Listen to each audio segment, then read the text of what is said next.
والصلاة والسلام علی رسول الامین وعلی آلہ وصحبہ اجمعین اما بعد۔ محترم حاضرین، سامعین سامعات،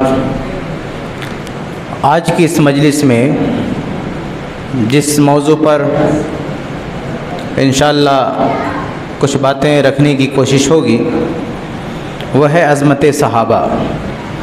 صحابہ رضی اللہ عنہم کی عظمت سے متعلق انشاءاللہ قرآن و حدیث کی روشنی میں کچھ باتیں آپ کے سامنے رکھی جائیں گی۔ صحابہ رضی اللہ تعالیٰ عنہم کے تعلق سے خاص طور سے جب محرم کا مہینہ آتا ہے، اور آج کل تو تقریباً پورے سال ایک گروہ ایسا ہے جو ان کے تعلق سے کردار کشی پہ لگا ہوا ہے اور حد درجہ بد کلامی پہ اترا ہوا ہے، اور پورا مشن لے کر چل رہا ہے کہ صحابہ کرام رضی اللہ عنہم سے متعلق لوگوں کو بدزن کر دیا جائے۔ یاد رکھیں کہ صحابہ کی ایک بہت بڑی خوبی یہ ہے کہ وہ ہمارے دین کے راوی ہیں، ہمارے دین کو نقل کرنے والے ہیں۔ اب یہ دشمنان اسلام کی بہت بڑی کامیابی ہوگی کہ اگر لوگوں کو صحابہ سے کاٹ دیں تو ہمارے دین سے کاٹ دیں گے۔ ہمارے دین کو ہم تک پہنچانے والی جو سب سے پہلی پیڑھی ہے وہ صحابہ ہے، جو اللہ کے نبی صلی اللہ علیہ وسلم کے براہ راست شاگرد ہیں، وہ صحابہ ہیں۔ تو اگر انہی کو مشکوک بنا دیں گے تو بتائیے کہ پھر بچے گا کون؟ دین کیا بچے گا؟ اس لیے ہمیں سمجھنا چاہیے کہ یہ شیطان کی اور شیطان کی چال میں آ کے دشمنان اسلام کی بہت بڑی سازش ہے کہ وہ صحابہ رضی اللہ تعالیٰ عنہم کی کردار کشی کرتے ہیں۔ اور حیرت کی بات ہے کہ ہمارے دین کے خلاف، ہمارے دین کے غازی راوی صحابہ کے خلاف بات کرتے ہیں اور اسے ہمارے سامنے مزین کر کے پیش کرتے ہیں، ہمارے سامنے اسے خوبصورت بنا کے پیش کرتے ہیں، ہمیں یہ منوانے کی کوشش کرتے ہیں کہ یہ بڑی اچھی چیز ہے۔ اس لیے اس حوالے سے کچھ باتیں رکھنی ضروری ہیں تاکہ لوگوں کی غلط فہمیاں بھی دور ہوں اور صحابہ کرام کی عظمت بھی واضح ہو۔ میں نے کچھ باتیں نوٹ کی ہیں جو میں آپ کے سامنے پیش کروں گا۔ سب سے پہلی بات یہ کہ صحابہ رضی اللہ تعالیٰ عنہم کوئی عام گروہ نہیں ہے کہ جو کسی عام شخص کی تائید کے محتاج ہوں، کسی کی توثیق کے محتاج ہوں۔ آپ جانتے ہیں کہ حدیثیں جب روایت کی جاتی ہیں نا تو اس کی سند میں، اس کے چین میں جتنے راوی آتے ہیں ایک ایک کی زندگی کھنگال کے دیکھی جاتی ہے۔ یہ کون ہے؟ کب پیدا ہوا؟ کہاں مرا؟ کس سے ملا؟ کون اس کے استاد؟ کون اس کے شاگرد؟ اس کی پوری ہسٹری کیا ہے؟ یہ سچا تھا جھوٹا تھا؟ ایک اس کا پورا بایو ڈاٹا کھنگالا جاتا ہے۔ اور جب یہ طے ہو جاتا ہے کہ اس وقت کے علماء نے، محدثین نے اس شخص کی توثیق کی ہے، تب وہ شخص اس قابل ہوتا ہے کہ اس کی روایت کردہ حدیث کو قبول کیا جائے۔ لیکن اسی چین میں، اسی سند میں صحابہ بھی آتے ہیں۔ اصول حدیث کی کسی کتاب میں آپ نہیں پائیں گے کہ صحابہ کو بھی پرکھا جائے، ان کو بھی جانچا جائے۔ نہیں، یہ جو بھی جانچ پڑتال ہوتی ہے وہ اللہ کے نبی اور نبی سے روایت کرنے والے صحابی کے بعد ہوتی ہے۔ صحابی کی کوئی جانچ پڑتال نہیں ہوتی ہے۔ صحابی کی بس اتنا کافی ہے کہ وہ صحابی ہیں، بس یہ پروف مل گیا کہ وہ اللہ کے نبی صلی اللہ علیہ وسلم کے صحابی ہیں، اس کے بعد کوئی جانچ پڑتال نہیں۔ یہ بہت بڑی خوبی ہے کہ باقی صحابہ کے علاوہ پوری دنیا کے لوگ قابل اعتماد بننے کے لیے محتاج ہیں کہ لوگ ان کی توثیق کریں، لوگ ان کی تائید کریں، لیکن صحابہ محتاج نہیں ہیں۔ صحابہ ہماری تائید کے محتاج نہیں ہیں، صحابہ ہماری توثیق کے محتاج نہیں۔ کیوں؟ اس کے پیچھے وجہ کیا ہے؟ پوری دنیا اگر عادل بننا چاہے تو وہ محتاج ہے کہ لوگ ان کو عادل مانیں، صحابہ محتاج نہیں ہے۔ کیوں؟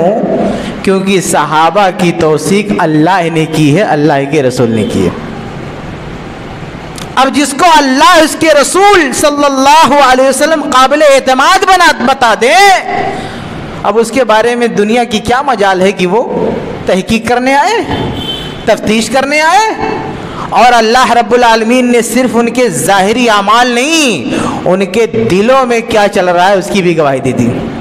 اللہ تعالیٰ علیم بذات صدور ہے۔ بھائی دنیا والے تحقیق کریں گے تو کیا رزلٹ آئے گا کہ آدمی کا اٹھنا بیٹھنا چلنا پھرنا اسی چیز کی تحقیق کر پائیں گے نا، دل چیر کو تو نہیں دیکھ پائیں گے دنیا والے۔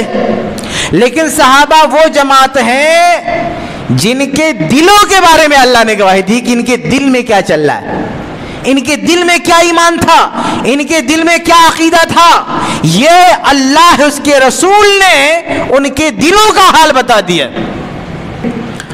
اللہ فرماتا ہے، قرآن مجید کی آیت ہے سورہ فتح آیت نمبر 29، اللہ فرماتا ہے محمد رسول اللہ، محمد صلی اللہ علیہ وسلم اللہ کے رسول ہے، والذین معہ، اور جو محمد صلی اللہ علیہ وسلم کے ساتھ ہیں آپ کے صحابہ، اشداء علی الکفار، کافروں پر سخت ہیں، رحماء بینہم، آپس میں ایک دوسرے کے ساتھ رحم کرنے والے ہیں، رحماء بینہم، آپس میں رحم کرنے والے ہیں۔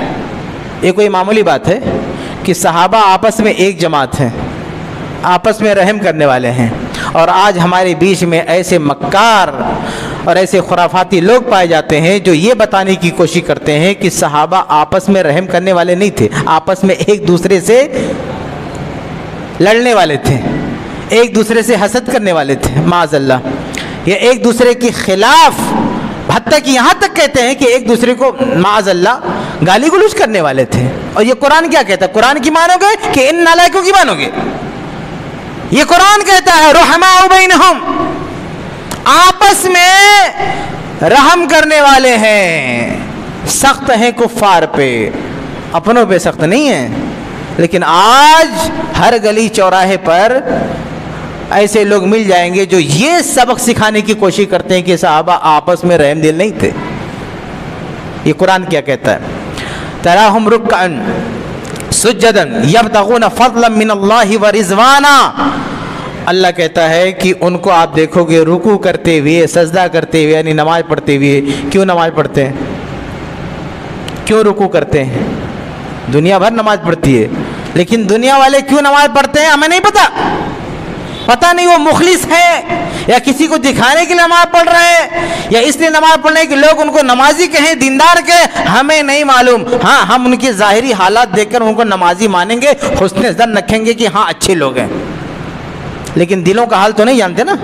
لیکن اللہ کیا کہہ رہا ہے؟ اللہ صرف یہ نہیں کر رہا کہ صحابہ نماز پڑھ رہے رکوع کر رہے ہیں، اللہ کہہ رہا ہے یبتغون فضلا من اللہ ورضوانا، یہ رکوع سجدہ اس لیے کر رہے ہیں تاکہ اللہ کا فضل پا سکیں، اللہ کی خوشی پا سکیں۔ یہ اللہ ان کی دلوں کی گواہی دے رہا ہے۔ اس طرح کی توثیق، اس طرح کی شہادت کسی اور کی ہو سکتی ہے، کسی اور کے تعلق سے ہو سکتی ہے۔ اور یہی نہیں بلکہ اور بھی بہت ساری آیات ہیں، جیسے سورہ فتح میں آیت نمبر 18 میں اللہ فرماتا ہے لقد رضی اللہ عن المؤمنین، اللہ تعالیٰ مومنین سے راضی ہو گیا۔ کتنا بڑا انعام ہے بتائیے۔ اذ یبایعونک تحت الشجرہ، درخت کے نیچے جب یہ بیعت کر رہے تھے نبی کے ساتھ تو اللہ ان سے راضی ہو گیا۔ کیوں راضی ہو گیا؟ فرمایا فعلم ما فی قلوبہم، ان کے دلوں میں کیا تھا اللہ نے جان لیا، اللہ راضی ہو گیا۔ آپ سوچیں دنیا میں کوئی ہستی ہے جس کے دلوں کو چیر کر فلٹر کیا جائے، دیکھا جائے کہ یہ دل کیا کہہ رہا ہے؟ یہ صرف صحابہ ہیں جن کے دلوں کے بارے میں اللہ تعالیٰ نے دنیا والوں کو بتا دیا کہ ان کے دل میں کیا ہے اللہ جانتا ہے، اس لیے اللہ رضی اللہ عن المؤمنین، اس لیے اللہ ان سے راضی ہو گیا۔ آپ سوچئے ان لوگوں کی کیا اوقات ہے جو صحابہ کرام پر بھونکتے ہیں، ان کی کیا حیثیت ہے، ان کی ریسرچ، ان کی تحقیق کتنی بڑی ہو، لیکن صحابہ کے دلوں تک پہنچ سکتے نہیں پہنچ سکتے۔ لیکن اللہ صحابہ کے دلوں کی بات نقل کر رہا ہے۔ کہا فعلم ما فی قلوبہم، ان کے دلوں میں کیا ہے اللہ تعالیٰ نے جان لیا، اللہ راضی ہوا۔ یہ بہت بڑی شہادت، بہت بڑی گواہی ہے میرے بھائیوں اللہ رب العالمین کی طرف سے صحابہ کرام کے بارے میں۔ اور اس طرح کی بہت ساری آیات ہیں جہاں اللہ رب العالمین نے صحابہ کرام کی ظاہری اعمال کی توثیق نہیں کی ہے، بلکہ صحابہ کرام کے دلوں کی توثیق کی ہے کہ ان کے دل پاک ہیں، ان کے دل صاف ہے، ان کے دل اللہ کی مرضی چاہنے والے ہیں، ان کے دل میں تقوی ہے۔ یہ اللہ تعالیٰ نے بہت ساری آیات میں بیان فرمایا۔ اور اللہ کے نبی صلی اللہ علیہ وسلم نے بھی صحابہ کرام کی بارے میں بہت ساری احادیث ہیں جہاں صحابہ کرام کے مقام و مرتبے کو اللہ کے نبی نے بیان فرمایا۔ جیسا بخاری کا حدیث اللہ کے فرماتے ہیں لا تسبوا اصحابی، کہ میرے صحابہ کے بارے میں برا بلا مت کہو۔ اور یہ کن سے کہہ رہے ہیں؟ یہ صحابہ ہی سے کہہ رہے ہیں، سینئر صحابہ کے بارے میں اللہ کے نبی کہہ رہے ہیں صحابہ یعنی جن کو صحبت حاصل ہے انہیں بھی یہ حق نہیں، جو صحابہ میں شمار ہوتے ہیں لیکن جونیئر ہیں، ان کو بھی یہ حق نہیں کہ صحابہ کرام کے بارے میں زبان درازی کریں۔ تو بتائیے عام آدمی کو کیا حق ہو سکتا ہے؟ اللہ کے نبی صلی اللہ علیہ وسلم نے انہیں بھی فرمایا، اور کیا انہیں بھی منع کیا اور کہا فَلَوْ أَنَّ أَحَدَكُمْ أَنفَقَ مِثْلَ أُحُدٍ ذَهَبًا، کہ تم میں سے اگر کوئی احد پہاڑ کے برابر سونا بھی خرچ کر دے تو ما بلغ مد احدہم ولا نصیب ہو، اور صحابہ نے اگر صرف ایک مد اللہ کی راہ میں خرچہ کیا ہے تو اس کے برابر نہیں پہنچ سکتا۔ اگر کسی صحابی نے ایک مد کتنا ہوتا ہے؟ ایسے دو ہاتھ ملائے جتنا اس میں آ جائے، یہ ایک مد ہے۔ اتنا غلہ اللہ کی راہ میں کسی صحابی نے خرچ کیا ہے، اور آج کا کوئی مسلمان بلکہ اسی دور کا کوئی مسلمان احد پہاڑ کے برابر سونا خرچ کر دے تو ان کے برابر نہیں پہنچ سکتا۔ فرق کیا ہے؟ خرچ کرنے والی چیز تو زیادہ ہی ہے، فرق کیا ہے؟ فرق اخلاص کا ہے، فرق دلوں کا ہے۔ یعنی ایک آدمی کس دل سے کون سی عبادت کر رہا ہے، جب اللہ وہ دیکھتا ہے نا تو اس کا کوئی مقابلہ نہیں کر سکتا۔ صحیح بخاری کی حدیث ہے نا کہ ایک مطلب صحابہ کی بات جانے دے تو بہت بڑی بڑی ہستیاں ہیں، ہم ایک عام آدمی کی بات کرتے ہیں۔ صحیح بخاری کی حدیث ہے کہ ایک عورت، وہ بھی فاحشہ عورت، بخاری کے الفاظ کیا غفر لامرأۃ مومسہ، جو فاحشہ عورت تھی اللہ نے اسے بخش دیا۔ کیوں بخش دیا؟ وہ راستے سے جا رہی تھی، ایک کتا پیاس سے تڑپ رہا تھا، اس کو پانی پلا دیا، اللہ نے اس کے اگلے پچھلے سارے گناہ معاف کر دیے۔ پچھلے گناہ تو معاف کیے، ایڈوانس میں اگلے بھی معاف کر دیے، جبکہ فاحشہ عورت ہے، بدکار عورت ہے، کتے کو پانی پلایا، اتنا دیکھ کر اللہ نے اس کے سارے گناہ معاف فرما دیے۔ آج ہم میں سے ہر آدمی سوچے چلو کتا پکڑ کے ہم بھی پانی پلا دیتے ہیں، دیکھتے کون کتا پیاسا پانی پلا دیں، ہم کو بھی جنت مل جائے گی۔ کتا تو جانے دیجیے، اگر ہم انسانوں کو ڈھونڈے کہ کون انسان پیاسا ہے بھوکا ہے، نہ صرف پانی پلاتے بلکہ کھانا بھی کھلا دیتے، کتے کو نہیں انسان کو، تو کیا ہم کو بھی مقام مل جائے گا؟ فرق کیا ہے؟ فرق دل کا ہے۔ اس عورت نے جب اس کتے کو دیکھا تو اس کے دل میں کس ڈگری کا درد پیدا ہوا، اس کے دل میں کیا درد تھا، کیا طلب تھی اس پریشان حال کتے کو دیکھ کر۔ اللہ نے اس کے دل کو دیکھا، اس کے دل کو دیکھا، عمل کو نہیں، اس کے دل کو دیکھا۔ آج ہم عمل کی کاپی کر سکتے ہیں لیکن اس دل کی کاپی نہیں کر سکتے، یہ فرق ہے، یہ بہت بڑا فرق ہے۔ تو صحابہ اور دوسرے لوگوں میں یہی فرق ہے کہ صحابہ کے دلوں کا جو معاملہ تھا، ان کے اخلاص کا جو معاملہ تھا، آنے والی نسلیں صحابہ کے 1000 گنا زیادہ عبادت کر لیں لیکن ان کے برابر نہیں پہنچ سکتے۔ نہ صرف عبادت بلکہ صدقہ خیرات، احد پہاڑ جیسا سونا خرچ کر لیں تو بھی ان کے برابر نہیں پہنچ سکتے۔ وجہ کیا ہے؟ وجہ اخلاص، فرق اخلاص کا ہے۔ اور اللہ کے نبی صلی اللہ علیہ وسلم نے اسی وجہ سے، انہی فضائل کی وجہ سے باقاعدہ امت کو تاکید کیا کہ صحابہ کرام کا احترام کرنا۔ سنن نسائی کی روایت اللہ نے فرماتے ہیں اکرموا اصحابی، میرے صحابہ کی عزت کرنا، صحیح روایت ہے۔ اللہ کے نبی کا فرمان ہے کہ میرے ساتھیوں کی عزت کرنا، ان کا احترام کرنا۔ اور ایک یعنی صحابہ کرام کے خلاف بولنا کتنا بڑا پاپ سمجھا جاتا تھا۔ صحابہ کے شاگرد تابعین کے بعد دور میں، صحابہ جس دور میں تھے نا، تو صحابہ کے بعد کون آئے؟ تابعین. تو صحابہ کے جو شاگرد تھے ان کا عقیدہ کیا تھا، ان کا سوچنا کیا تھا؟ دیکھیں آپ، ایک روایت ہے جسے امام احمد رحمہ اللہ نے فضائل صحابہ میں نقل کیا صحیح سند سے.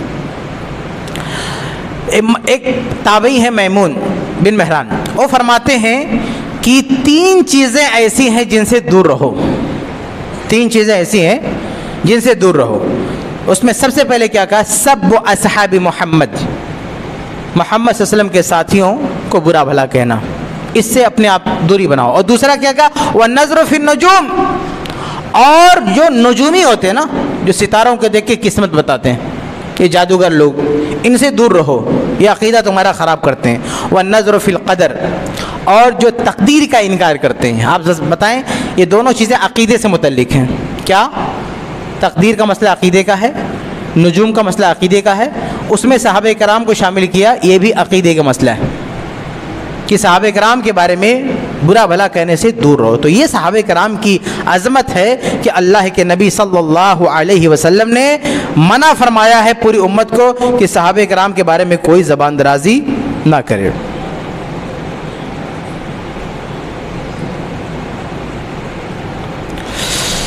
یہ پہلی بات ہے کہ صحابہ وہ شخصیت ہیں جن کی توثیق کس نے کی ہے؟ اللہ نے کی ہے، رسول نے کی ہے.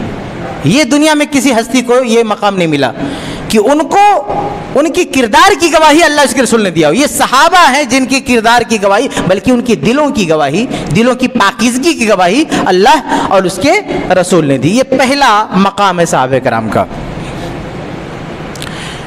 آگے بڑھتے ہیں. دوسری بات جو صحابہ کرام کو سب سے الگ کرتی ہے وہ یہ کہ صحابہ کرام کو صحابی ماننا اور صحابہ کرام کو اس امت میں اللہ کے نبی کے بعد، انبیاء کے بعد سب سے بہتر ماننا، یہ امت کی رائے نہیں، یہ امت کا عقیدہ ہونا چاہیے.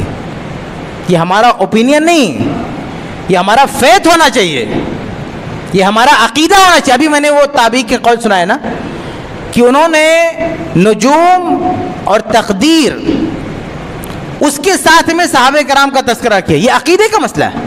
اسی لیے آپ دیکھیں کہ علماء اہل سنت نے عقیدے کی جتنی کتابیں لکھی ہیں ان تمام کتابوں میں آپ کو یہ بھی ملے گا صحابہ کرام کا احترام کرنا.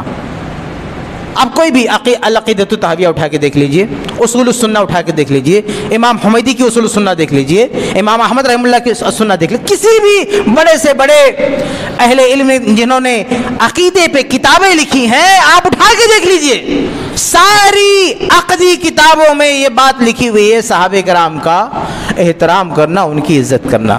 تو صحابہ کرام کو ماننا، ان کا احترام کرنا، یہ مسئلہ ہمارے عقیدے کا ہے، یہ مسئلہ ہمارے ایمان کا ہے. ہمیں آزادی نہیں، ہمارے لیے آپشن نہیں ہے، ہمارے لیے کوئی آپشن نہیں ہے کہ ہم تحقیق کرنے کے بعد صحابہ کرام کے بارے میں کوئی نظریہ رکھیں. ہم تحقیق نہیں کر سکتے، ہمیں ایمان لانا ہے. جو اللہ نے کہا، رسول نے کہا، اس پر ہمیں ایمان لانا ہے. اسی لیے پوری امت میں سے میں نے شروع میں بتایا نا کہ حدیث کی سندوں میں جب صحابہ آتے ہیں، پوری امت میں آج تک کسی نے جرأت نہیں کی کہ صحابی کے نام کی تحقیق کرے. کسی کو ہمت نہیں ہوئی کہ صحابہ پر تحقیق کرے. نا، تحقیق ہوتی ہے، دن رات تحقیق ہوتی ہے، لیکن صحابہ کے بعد آنے والوں کی تحقیق ہوتی ہے. صحابہ کی زندگی، صحابہ کی شخصیت کی کوئی تحقیق نہیں ہوتی ہے. وہ صحابہ تحقیق والے نہیں، ایمان والے ہیں. اسی لیے ان کا مسئلہ عقیدے کی کتابوں میں ہم کو ملتا ہے. تیسری بات میرے بھائیوں صحابہ کرام کے تعلق سے جو بہت اہم ہے وہ یہ کہ جیسے صحابہ کرام میں مراتب ہیں، جو فضائل ہیں، وہ فضائل ہم نہیں طے کر سکتے. فرقی مراتب ہیں بھائی، وہ تو انبیاء علیہ السلام میں بھی تلک رسول فضلنا بعضهم علی بعض. انبیاء اور رسول میں یہ ہے کہ بعض رسولوں کو بعض رسولوں پر فوقیت حاصل ہے، برتری حاصل ہے. جو مقام مرتبہ ہمارے رسول صلی اللہ علیہ وسلم کا ہے کسی نبی کا نہیں ہے. لیکن یہ طے کرنے والا کون ہے؟ ہم. کیا ہم طے کریں گے کہ کون نبی افضل ہے، کون نبی مفضول ہے؟ ہم نہیں طے کریں گے، اللہ طے کرے گا. تو ایسے صحابہ کے بارے میں کون افضل ہے، کون کس مقام پر ہے، فضیلت میں ترتیب کیا ہے، یہ ترتیب ہمارا دماغ نہیں طے کرے گا، یہ ہماری ریسرچ طے نہیں کرے گی، یہ ترتیب بھی اللہ کے رسول طے کریں گے، یہ ہمارے نبی طے کریں گے، یہ قرآن طے کرے گا کہ فضیلت میں کون کس مقام پر ہے۔ یہ ہم نہیں طے کریں گے، یہ کون طے کرے گا؟ اللہ طے کرے گا، اللہ کے رسول طے کریں گے۔ لیکن افسوس کے ساتھ کہنا پڑتا ہے کہ آج ایک شخص جس کو قرآن کا علم نہیں، حدیث کا علم نہیں، وہ اتنی جرأت کہ وہ بیٹھ کے طے کر رہا ہے کہ کون صحابی افضل ہے، کون مفضل ہے، جبکہ یہ طے کرنے کا حق اللہ اس کے رسول کو ہے۔ آپ دوسری شخصیات کے بارے میں جو کرنا ہے، ریسرچ کرنا کرو،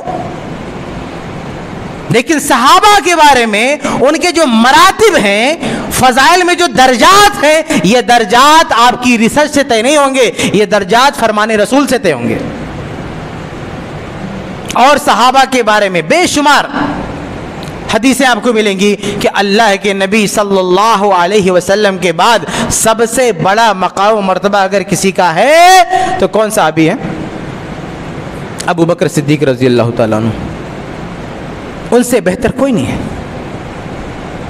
اور یہ ابو بکر صدیق رضی اللہ تعالی عنہ کو جو یہ مقام ملا ہے، فضیلت کا جو درجہ ملا ہے، ایسے بیٹھے بیٹھائے نہیں مل گیا، اس کے پیچھے ان کی قربانیاں ہیں۔ آج کچھ لوگ یہ کہنا چاہتے ہیں کہ جس کو چاہو فضیلت دے دو، ایسے اپنے من سے نہیں، فضیلت بھی اللہ تعالیٰ دیتا ہے تو ان کی قربانیوں کی وجہ سے، ان کی عبادتوں کی وجہ سے، اسلام کی خدمات کی وجہ سے۔ اور ابو بکر صدیق رضی اللہ تعالیٰ عنہ کی جتنی خدمات ہیں اسلام کے لیے، کسی صحابی کی نہیں۔ کون شخصیت ایسی ہے؟ اب سوچئے کہ جس نے اللہ کے نبی صلی اللہ علیہ وسلم کا سب سے زیادہ ساتھ دیا، نبی کے ساتھ سب سے زیادہ وقت گزارا ہے، کون ہو سکتا ہے؟ ابو بکر صدیق۔ بھائی جب اللہ کے نبی نے نبوت کا اعلان نہیں کیا تھا تبھی اللہ کے نبی کے دوست تھے، کون؟ ابو بکر صدیق رضی اللہ تعالیٰ عنہ۔ اعلان نبوت سے پہلے اللہ کے نبی کے ساتھ اٹھنے بیٹھنے والے دوستوں میں سے تھے، کیونکہ خصلتیں، عادتیں میچ کرتی تھیں۔ یہ صحیح بخاری میں، ابھی تفصیل میں دوسری طرف نہیں جانا چاہتا، ابو بکر صدیق رضی اللہ عنہ کی شخصیت کو موضوع نہیں بنانا چاہتا، لیکن ایسی بہت ساری حدیثیں بخاری میں حدیثیں ہیں، میری دوسری تقریر ہے، آپ دیکھ سکتے ہیں، ہم نے اس میں ڈیٹیل پیش کیا۔ تو ابو بکر صدیق رضی اللہ تعالیٰ عنہ، حتیٰ کہ جو سب سے مقدس سفر ہے اللہ کے نبی کی زندگی کا، سب سے مقدس سفر، سب سے بڑا سفر، اللہ کے نبی کی زندگی کا سب سے بڑا سفر کون سا ہے؟ سب سے بابرکت، سب سے مقدس سفر کون سا ہے؟ معلوم ہے کسی کو؟ ہاں؟ ہجرت کا سفر ہے، بالکل صحیح جواب ہے، ہجرت کا سفر۔ یہ سب اسلامی تاریخ کا سب سے بڑا واقعہ ہے، ہجرت اسلامی تاریخ کا سب سے بڑا واقعہ ہے۔ ہجرت اسلامی تاریخ کا سب سے بڑا واقعہ ہے، یہ کس کا کہنا ہے پتہ؟ یہ علی رضی اللہ تعالیٰ عنہ کا کہنا ہے، مستدرک حاکم کی روایت ہے۔ عمر رضی اللہ تعالیٰ عنہ نے اپنے دور میں یہ طے کیا کہ ہم اپنا کیلنڈر بنائیں گے، اسلامک کیلنڈر۔ دوسرے کیلنڈر چلتے تھے تو کہا نہیں، ہم دوسروں کے کیلنڈر پہ نہیں چلیں گے، ہمارا حساب و کتاب، ہمارے سرکاری دفاتر میں جو تاریخ درج کی جائے گی وہ ہمارے حساب سے ہوگی، اسلامی تاریخ، اسلامی کیلنڈر۔ اب کیلنڈر ڈیزائن ہو گیا، اس کے مہینے کے نام طے ہو گئے، سب کچھ ڈیزائن ہو گئے، ایک بات رہ گئی تھی، اب اس کیلنڈر کو ٹائٹل کیا دیں، نام کیا دیں۔ جیسے عیسائیوں کا کیلنڈر ہے، ابھی 2025 چل رہا ہے نا، یہ عیسائیوں کا کیلنڈر ہے، تو عیسائیوں نے اپنے کیلنڈر کا جو نام دیا ہے، کیا نام دیا ہے؟ عیسیٰ علیہ السلام کو نام دیا ہے، جو ہم عیسوی بولتے ہیں نا، مطلب عیسیٰ علیہ السلام، وہ کہتے ہیں 2025 مطلب عیسیٰ علیہ السلام کے آئے ہوئے 2025 سال ہو گئے، یا عیسیٰ علیہ السلام کی نسبت سے انہوں نے وہ جو ٹائٹل ہے ان کے کیلنڈر کا وہ عیسیٰ علیہ السلام کا ہے۔ کیونکہ کیلنڈر کیا ہوتا ہے نا، کیلنڈر کا ٹائٹل آپ کو یاد دلاتا ہے کہ اس چیز کو آپ بار بار یاد کرو، اس کو بھولنا نہیں۔ جب ہم عیسوی کیلنڈر استعمال کرتے ہیں تو عیسیٰ علیہ السلام کو بھول نہیں سکتے، ہر دن ہر پل جب آپ لکھیں گے 2025 عیسوی، عربی میں کہتے ہیں میلاد مسیح، تو اب جب اسلام کا کیلنڈر بن رہا تھا تو عمر رضی اللہ تعالیٰ نے مشورہ کیا کہ آخر ہم کیا ٹائٹل دیں، یعنی ہماری اسلامک ہسٹری میں ایسی کون سی سب سے اہم چیز ہے جو بار بار یاد رکھی جائے، مسلمان قیامت تک کیلنڈر استعمال کریں اور وہ کیلنڈر ان کو بتائے کہ یہ واقعہ سب سے اہم ہے، یہ بات سب سے اچھی ہے، اس کو کبھی بھولنا نہیں، ایسا کیا ہے؟ صحیح بخاری کی روایت ہے کہ بات آئی کہ میلاد رسول، اللہ کے نبی صلی اللہ علیہ وسلم کی پیدائش کو ٹائٹل دے دیا جائے، لیکن اس مشورے کو خارج کر دیا عمر رضی اللہ عنہ نے۔ کئی مشورے آئے لیکن کہا نہیں، یہ بہت بڑی بات نہیں ہے، پیدائش بڑی بات نہیں، رسالت بڑی بات ہے، تو آخر کیا نام دیا جائے؟ تو علی رضی اللہ تعالیٰ عنہ نے کہا کہ اگر نام دینا ہے تو اسلامی تاریخ کا سب سے بڑا واقعہ ہجرت ہے، اس سے بڑا واقعہ کوئی نہیں، کہ ایک آدمی ایمان کی خاطر اپنی جائیداد بھی چھوڑ دیتا ہے اور اپنی جان کو داؤ پہ لگا دیتا ہے، اس سے بڑی قربانی کچھ نہیں ہے، اپنا گھر بار چھوڑ کے چلا جاتا اللہ کی راہ میں، اس سے بڑی قربانی کوئی نہیں ہے۔ عمر رضی اللہ تعالیٰ نے جیسے سنا لاک کر دیا اس کو، کہا ہمارے کیلنڈر کا نام ہجری رہے گا، تو ہمارا جو اسلامی کیلنڈر ہوتا ہے اس کا ٹائٹل کیا ہے؟ ہجری، یعنی ہمارا کیلنڈر ہم کو واقع ہجرت کو یاد دلاتا ہے، اور یہ واقع ہجرت علی رضی اللہ تعالیٰ عنہ جو اہل بیت میں سے ہیں وہ کہتے ہیں یہ واقعہ سب سے زیادہ اس قابل ہے کہ یادگار بنا رہے۔ اس یادگار واقعے میں نبی کے ساتھ کون تھے؟ اسلام کے سب سے بڑے واقعے میں نبی کے ساتھ کون تھے؟ اہل بیت میں سے علی فرما رہے ہیں کہ یہ سب سے بڑا واقعہ، اس سب سے بڑے واقعے میں نبی کے ساتھ کون سے؟ ابو بکر صدیق رضی اللہ تعالیٰ عنہ تھے۔ اس سے آپ اندازہ کریں کہ ابو بکر صدیق ہیں کون۔ جب کوئی نبی کے ساتھ نہیں ہوتا تو اس وقت ابو بکر صدیق نبی کے ساتھ ہوتے ہیں۔ قرآن نے بھی اس کا نقشہ کھینچا کہ جب غار میں آپ کا ساتھی تھا، یہ ابو بکر صدیق رضی اللہ عنہ۔ ایک مرتبہ اور عبادت میں بھی آپ دیکھیں، ایک مرتبہ اللہ کے نبی صلی اللہ علیہ وسلم ایسے بیٹھے ہوئے تھے، اچانک سوال کر لیا کہ هل منکم من اصبح اليوم صائما، کہ کیا تم میں سے کوئی ایسا ہے جس نے آج روزہ رکھا ہو؟ صحابہ کرام سب بیٹھے ہوئے ہیں، پہلے سے بتایا نہیں تھا کہ کل میں سوال کروں گا، وہ رمضان کا مہینہ بھی نہیں تھا، ایسے اچانک سوال کر لیا اللہ کے نبی نے کہ آج تم میں سے کوئی ایسا ہے جو صبح سے روزہ رکھا، یہ دن اس کا روزے میں ہے؟ سارے صحابہ خاموش۔ قال ابو بکر صدیق انا، ابو بکر صدیق رضی اللہ عنہ نے کہا کہ انا اللہ کے رسول، آج میں نے روزہ رکھا ہوا ہے۔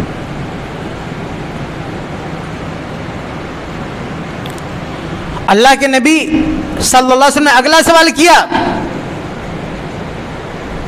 کہ هل منکم من اطعم اليوم مسکینا، کیا تم میں سے کوئی ایسا ہے جس نے آج کسی مسکین کو کھانا کھلایا ہو؟ سارے صحابہ خاموش ہیں، کوئی نہیں کہہ رہا ہے۔ قال ابو بکر انا، ابو بکر صدیق رضی اللہ عنہ کہہ رہے ہیں کہ اللہ کے رسول آج میں نے مسکین کو کھانا بھی کھلایا۔ اس کا مطلب کوئی گمنام مسکین نہ ہوگا بھائی، اگر کوئی مسکین سب کے گھر پہ جائے تو کوئی نہ کوئی کھانا کھلا دے گا، ہے نا؟ لیکن ابو بکر صدیق وہ ہستی ہیں جو مسکین گھر پہ نہیں، وہ ڈھونڈ ڈھونڈ کے کھانا کھلاتے تھے، کسی کو نہیں پتہ یہ مسکین ہے، یہ جا کے کھانا کھلا رہے ہیں۔ اگلا سوال کیا کہ هل منکم من عاد مریضا، تم میں سے کوئی ایسا ہے جس نے آج کسی بیمار کا حال پوچھا ہے، کسی بیمار کی عیادت کی ہو؟ سارے خاموش ہیں، صحیح مسلم کی روایت ہے، سارے خاموش ہیں۔ قال ابو بکر انا، ابو بکر صدیق رضی اللہ عنہ نے کہا کہ اللہ کے رسول میں نے آج بیمار کا حال بھی پوچھا ہے۔ آپ سوچے بیمار کتنا غیر انون رہا ہوگا، غیر مشہور رہا ہوگا، بڑی ہستی رہی ہوتی تو سب پہنچتے ہیں نا، تو ایک معمولی آدمی بیمار ہوتا ہے کوئی نہ پہنچے، ابو بکر صدیق پہنچ جاتے ہیں حال لینے کے لیے۔ اگلا سوال کیا کہ هل منکم من تبع اليوم جنازۃ، کیا تم میں سے کوئی ایسا ہے جس نے آج کسی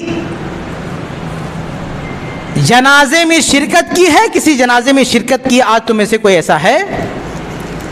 سارے صحابہ خاموش ہیں، اور ابو بکر صدیق رضی اللہ عنہ فرماتے ہیں کہ انا یا رسول اللہ، اللہ کے رسول آج میں نے ایک جنازے میں شرکت بھی کی۔ آپ اندازہ کریں جنازہ کس کا رہا ہوگا؟ ہاں، بڑی ہستی کا جنازہ ہوتا ہے بہت لوگ پہنچتے نا، اس سے آپ اندازہ کریں کہ ابو بکر صدیق جو اچانک پوچھے جانے والے سوالوں کے جواب میں جو عبادت سے متعلق سوالات ہیں، ابو بکر صدیق سب خاموش، ابو بکر صدیق کہتے ہیں ہاں ہاں ہاں میں نے کیا۔ تو آپ سوچیں پوری زندگی میں انہوں نے کتنی عبادت کی ہوگی، ہاں، اسی لیے جو صحیح بخاری کی حدیث ہے نا کہ جنت کے 8 دروازے ہیں، اس میں ہم لوگ رمضان میں وہ حدیث سنتے ہیں نا کہ جو 8 دروازے ہیں اس میں ایک دروازہ ریان ہے. ریان سے جنت میں کون جائے گا؟ باب الریان سے جنت میں کون جائے گا؟ روزہ دار. کون روزہ دار؟ جو رمضان میں روزے رکھتا ہے؟ نہیں. آپ فتح الباری کھول کے پڑھیے، ابن حجر رحمہ اللہ نے اس کی شرح لکھی ہے کہ ریان سے وہ روزے دار جنت میں جائے گا جس کی زندگی میں روزے کی عبادت غالب ہو. بھی رمضان کا روزہ تو ہر کوئی رکھے گا، تو ہر کوئی ریان سے جائے گا. اسپیشل روزے بھائی، یعنی وہ آدمی جو آدمی روزہ بھی رکھتا ہے، نماز بھی پڑھتا ہے، زکوٰۃ بھی دیتا ہے، حج بھی کرتا ہے، خیر سب کچھ کرتا ہے، لیکن سب سے زیادہ روزہ رکھتا ہے. رمضان کا روزہ رکھا، شوال آیا اس کا روزہ رکھ لیا، ذی الحجہ آیا اس کا روزہ رکھ لیا، محرم آیا اس کا روزہ رکھ لیا، شعبان آیا اس کا روزہ رکھ لیا، پیر جمعرات آیا اس کا روزہ رکھ لیا، ایام بیس اس کا روزہ رکھ لیا. یعنی وہ روزے کا کوئی دن نہیں چھوڑتا. تو ایسا آدمی اگر ہمارے بیچ ہو جو ہر مہینے کے روزے رکھتا ہو، ایام بیس کے رکھتا ہو، پیر جمعرات کے روزے رکھے ہو، تو اس کی پہچان کیا بنے گی؟ یہ روزے والا آدمی ہے کہ نہیں؟ تو ایسا آدمی جس کی زندگی میں روزے کی عبادت غالب ہو جائے وہ باب الریان سے جنت میں جائے گا. سمجھے؟ اچھا، جنت میں ایک دروازہ باب الصلاۃ ہے، اس سے نماز پڑھنے والے اندر جائیں گے. تو کون سی نماز پڑھنے والے؟ 5 وقت کی نماز پڑھنے والے. یہ تو سب کو پڑھنا ہے، یہ تو سب کو پڑھنا ہے. تو سب جائیں گے باب الصلاۃ سے؟ نہیں. باب الصلاۃ سے وہ نمازی جائیں گے جو 5 وقت کی نماز پڑھتے ہیں، ساتھ میں آگے پیچھے کی سنتیں پڑھتے ہیں، ساتھ میں تہجد بھی پڑھتے ہیں، صلاۃ اشراق بھی پڑھتے ہیں. کسوف کی نماز کا وقت ہے وہ بھی کھڑے ہو گئے، صلاۃ خسوف کا وقت ہے وہ بھی کھڑے ہو گئے، کسی کے جنازے کی نماز ہے وہاں بھی کھڑے ہو گئے، اللہ کا شکر ادا کرنا ہو نماز کے لیے کھڑے ہو گئے، استخارہ کرنا ہو نماز پڑھ لیا. یعنی انہیں نماز پڑھنے کا بس بہانہ چاہیے، یعنی نماز پڑھنے کا بس بہانہ چاہیے. تو ایسا آدمی جو روزہ نماز سب کچھ کر رہا ہے لیکن نماز اس کی زندگی میں غالب ہے، روزہ بھی رکھ رہا ہے لیکن نماز کا جو اہتمام ہے وہ کسی اور عبادت کا نہیں ہے، تو ایسا آدمی باب الصلاۃ سے جنت میں جائے گا. باب الزکوٰۃ سے جنت میں کون جائے گا؟ جو رمضان میں کیلکولیشن کر کے 2.5% والی زکوٰۃ نکال دیتا ہے؟ نہیں. باب الزکوٰۃ سے جنت میں وہ جائے گا جو رمضان میں بھی زکوٰۃ دیتا ہے، فرض زکوٰۃ بھی دیتا ہے، صدقہ خیرات بھی کرتا ہے، نفلی صدقہ کرتا ہے. کہیں مسجد بننی وہاں پیسہ دے دیا، کہیں مدرسہ بننا وہاں پیسہ دے دیا، کوئی بیمار ہے اس کے علاج میں پیسہ دے دیا، کوئی بھوکا ہے اس کو کھانا کھلانے میں پیسہ دے دیا، کوئی مسکین ہے اس کو راشن دے دیا. یعنی ایسا آدمی جو صدقہ خیرات کرنے کے بہانے ڈھونڈتا ہو اور اس کے سامنے جب بھی موقع ہے صدقہ خیرات کا پیچھے نہ ہٹے، وہ صدقہ خیرات کرنے لگ جائے، ایسا آدمی باب الزکوٰۃ سے جنت میں جائے گا. جب اللہ کے نبی یہ حدیث سنا رہے تھے کہ کچھ لوگ ریان سے جنت میں جائیں گے، کچھ لوگ باب الصلاۃ سے جنت میں جائیں گے، کچھ لوگ باب الزکوٰۃ سے جنت میں جائیں گے، تو سامنے ابو بکر صدیق رضی اللہ عنہ بھی بیٹھے ہوئے تھے. ظاہر سی بات ہے وہ سوچ رہے ہوں گے کہ میں کس دروازے سے جنت میں جاؤں گا. اگر ان کی نماز دیکھے تو نماز میں بھی سب سے آگے، زکوٰۃ دیکھے تو زکوٰۃ کا بھی کوئی بہانہ نہیں چھوٹ رہا ان کا، روزہ دیکھے تو اس میں بھی سب سے آگے. بھائی وہ ہر چیز میں سب سے آگے ہیں، تو وہ کس دروازے سے جائیں گے؟ تو انہوں نے سوال کر لیا، اے اللہ کے رسول کیا کوئی ایسا بھی ہے جو ہر دروازے سے اندر چلا جائے؟ اللہ کے نبی نے کہا نعم، ہاں، وَأَنْتَ مِنْهُمْ، اور تم تو انہی میں سے ہو، تم تو وہی ہو کہ جس دروازے سے جاؤ جنت میں چلے جاؤ. یہ ہے ابو بکر صدیق رضی اللہ عنہ. کتنا بڑا ظالم ہوگا وہ شخص جو ابو بکر صدیق کے اس مقام کو نہ جانے، کتنا بڑا بدنصیب ہوگا وہ شخص جو اس امت میں نبی کے بعد ابو بکر صدیق رضی اللہ تعالیٰ کے مقام پر کسی اور کو لا کے کھڑا کرے. سب سے افضل نبی کے بعد سب سے بڑے مقام اور سب سے بلند مقام پر فائز اگر کوئی شخصیت ہے تو یہ ابو بکر صدیق رضی اللہ عنہ کی شخصیت ہے. یہ ہم اہل سنت والجماعت کا یہ پختہ چٹان کی طرح عقیدہ ہے، اسے کوئی ہلا نہیں سکتا. ہم سارے صحابہ کرام کا احترام کرتے ہیں، سارے صحابہ کرام، ہم نے شروع میں کہہ دیا، لیکن صحابہ کرام میں جو ترتیب ہے فضائل کی، وہ فضائل کی ترتیب آپ نہیں بنا سکتے، وہ اللہ اس کے رسول بنائیں. اللہ اس کے رسول نے کہہ دیا ہے کہ سارے جس جنت سے چاہو آپ جا سکتے ہو. جس کے بارے میں کہا ہم اسی کے بارے میں، سب کے بارے میں تو نہیں کہہ سکتے نا. ہمارے نبی نے جس کے بارے میں کہا، ابو بکر صدیق کے بارے میں کہا، یہ ان کا مقام ہے. تو بہرحال کہنے کا مطلب یہ ہے کہ یہ جو مقامات ہیں جو اللہ کے نبی صلی اللہ علیہ وسلم نے طے کیے ہیں، ہم اس میں اپنی طرف سے کچھ نہیں کر سکتے. آگے بڑھتے ہیں. چوتھی چیز میرے بھائیو بہت ہی اہم ہے اللہ کے نبی صلی اللہ علیہ وسلم کی حدیث عبداللہ بن عمر راوی ہیں، شیخ البانی نے صحیح قرار دیا. اللہ نے فرماتے ہیں کہ اذا ذکر اصحابی فامسکوا، جب میرے صحابہ کا ذکر ہو تو چپ رہو، زبان بند رکھو. صحابہ کے بارے میں زبان نہیں کھولنا، صحابہ کے بارے میں خاموشی اختیار کرنا. کیوں؟ کیونکہ سارے صحابہ کرام حق پر ہیں، سارے صحابہ کرام صحیح العقیدہ ہیں، اور سب سے بڑی بات کہ اللہ کے نبی کا حکم ہے، ہمیں اس کی وجہ جاننے کی ضرورت بھی نہیں. اللہ کے نبی نے کہہ دیا کہ صحابہ کرام کا ذکر ہے، خاموش رہنا، تو ہمیں خاموش رہنا ہے. صحابہ کرام پر تنقید کرنا، ان پر محاکمہ کرنا ہمارے لیے اس کی اجازت نہیں ہے. اللہ کے نبی نے ہمیں یہ حق نہیں دیا. اللہ کے نبی کو جو کہنا ہے صحابہ کرام کو کہیں، ان کا معاملہ ہے، لیکن ہمیں روک دیا ہے.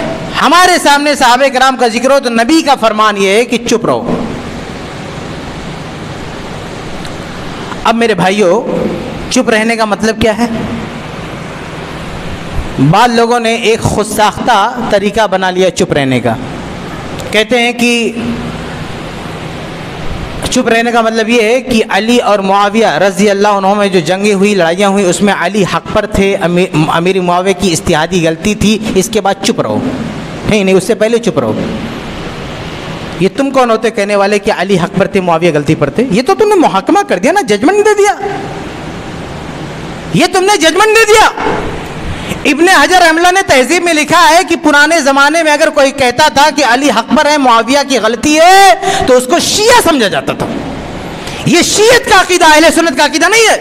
ہاں، بعض میں اہل سنت کے بہت سارے کئی علماء بھی اس تبصرے پر آ گئے، لیکن جو سلف ہیں ان کے یہاں، جو اصل سلف، خیر الناس قرنی ثم الذین یلونہم ثم الذین یلونہم، جو اصل ہمارے سلف ہیں، ان کے یہاں ہمیں یہ محاکمہ نہیں ملتا کہ یہ حق پر تھے، ان کی اجتہادی غلطی. کون حق پر تھا، کون اجتہادی غلطی، تمہاری مجال. تم ججمنٹ دو گے، تم فیصلے کرو گے. صحابہ کرام رضی اللہ عنہم کے بارے میں خاموش کیسے رہا جاتا ہے، اسے سکھاتے ہیں عمر بن عبدالعزیز رحمہ اللہ. بہت ساری کتابوں میں ان کا یہ قول مل جائے گا. ان سے سیکھو کہ صحابہ کرام کے بارے میں خاموش کیسے رہا جاتا ہے. کسی نے پوچھا ان سے علی اور معاویہ رضی اللہ تعالیٰ عنہ کے بارے میں، تو کیا کہا انہوں نے کہا کہ اللہ رب العالمین نے ان کے خون سے میرے ہاتھ محفوظ رکھے ہیں، میں اپنی زبان آلودہ نہیں کر سکتا. یہ کہا کہ معاویہ حق پر، علی حق پر تھے، معاویہ غلطی پر تھے، اب آگے میں کچھ نہیں بولوں گا. شروع ہی میں چپ ہو گئے. وہ کہا نہیں، اللہ نے میرے ہاتھ کو بچا کے رکھا ہے، اللہ نے میرے ہاتھ کو بچا کے رکھا ہے، میں اپنی زبان گندی نہیں کرتا. اور آج کا ایک چھوکرا کھڑا ہو کے کیا کہتا ہے کہ میں اس ٹائم پہ ہوتا تو زبان تو جانے دو، ہاتھ بھی چلا دیتا.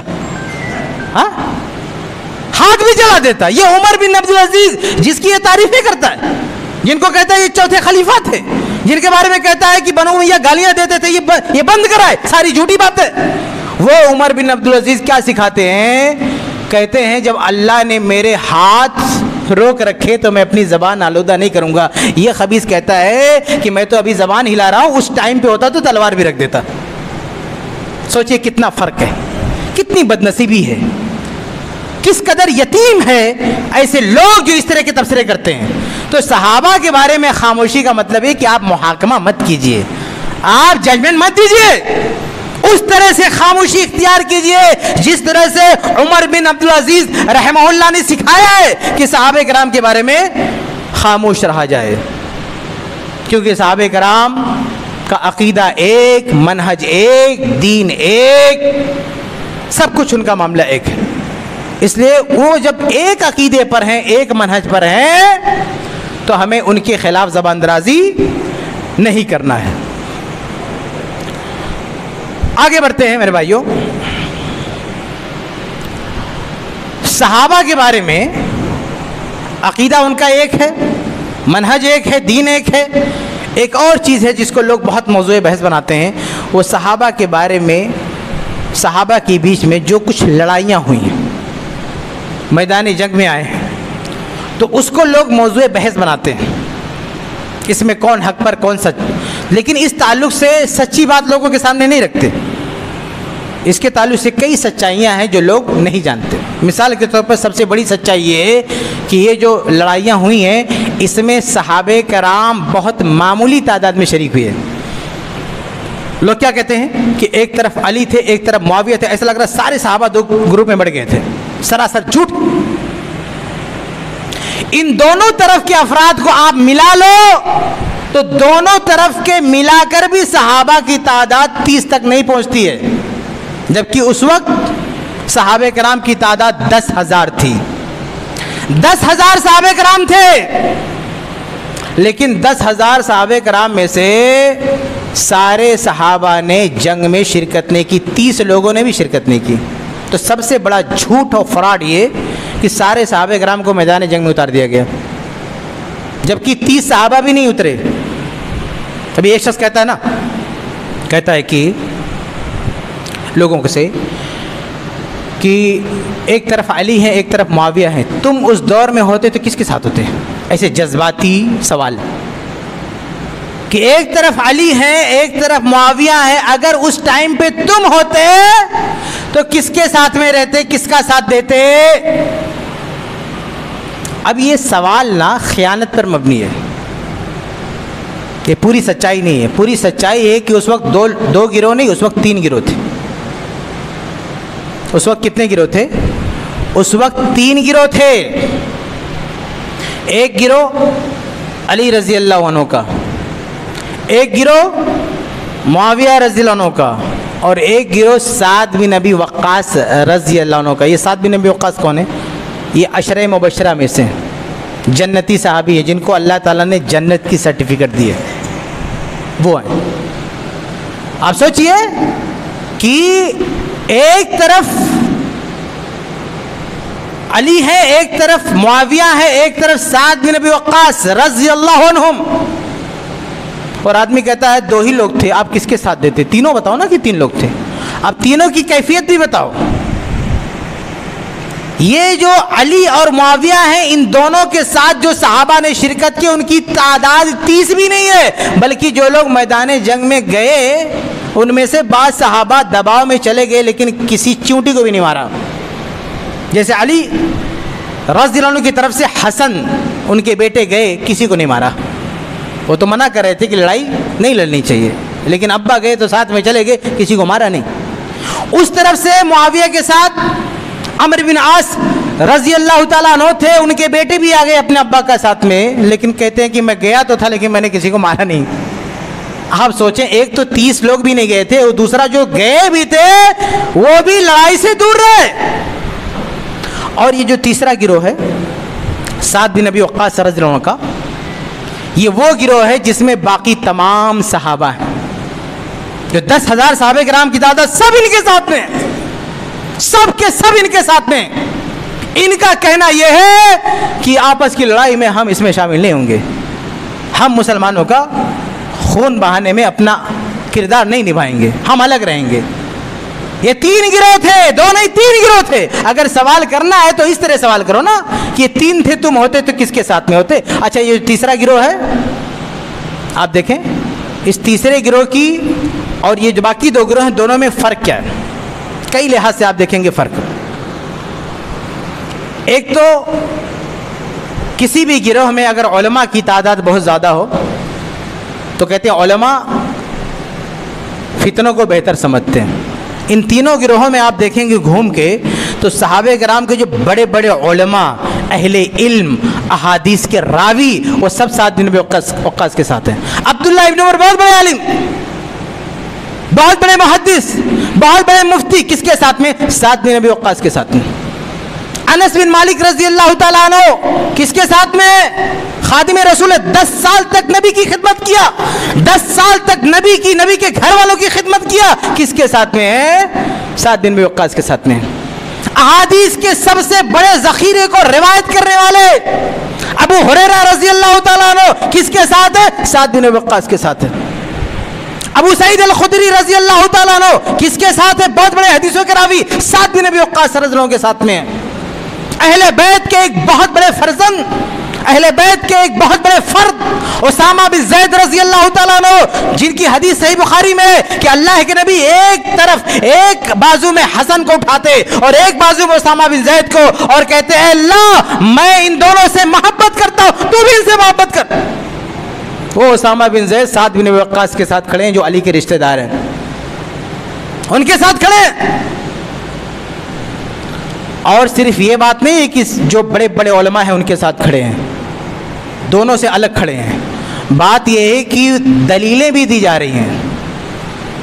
علی رضی اللہ تعالیٰ عنہ کے پاس آتے ہیں، سنن نبی داؤد کی روایت ہے، اور کہتے ہیں کہ بھائی آپ جو معاویہ سے لڑنے کے لیے جا رہے ہیں، یہ اس کے بارے میں کوئی نص ہے آپ کے پاس، کوئی دلیل ہے یا آپ کا اجتہاد ہے؟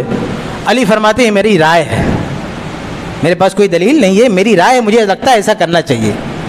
معاویہ کے پاس جاتے ہیں، آپ کیوں جا رہے ہو؟ بولے کہ بھئی ہم تو لڑنا نہیں چاہتے ہیں، ہم تو اپنا ڈیفنس کر رہے ہیں، ہم خون عثمان کا ہمیں بدلہ چاہیے، باقی ہمیں لڑائی نہیں چاہیے۔ کسی کے پاس دلیل نہیں ہے۔ اور سعد بن ابی وقاص کے پاس جاتے ہیں تو یہ سارے لوگ حدیثوں کی قطار لگا دیتے ہیں، حدیث پڑھ پڑھ کے سناتے ہیں کہ اللہ کے نبی صلی اللہ علیہ وسلم کی حدیث ہے۔ کیا حدیث ہے؟ کہ فتنوں کے وقت میں، جیسے صحیح بخاری کی حدیث ہے، ابو ہریرہ کس طرف ہیں؟ سعد بن وقاص کے ساتھ، اور ان کی حدیث ہے صحیح بخاری کی، کہتے ہیں ستکون فتن، اللہ کے نبی نے فرمایا کہ فتنے ہوں گے، یعنی آپس میں، فتنے سے مراد آپس میں لڑائیاں ہوں گی۔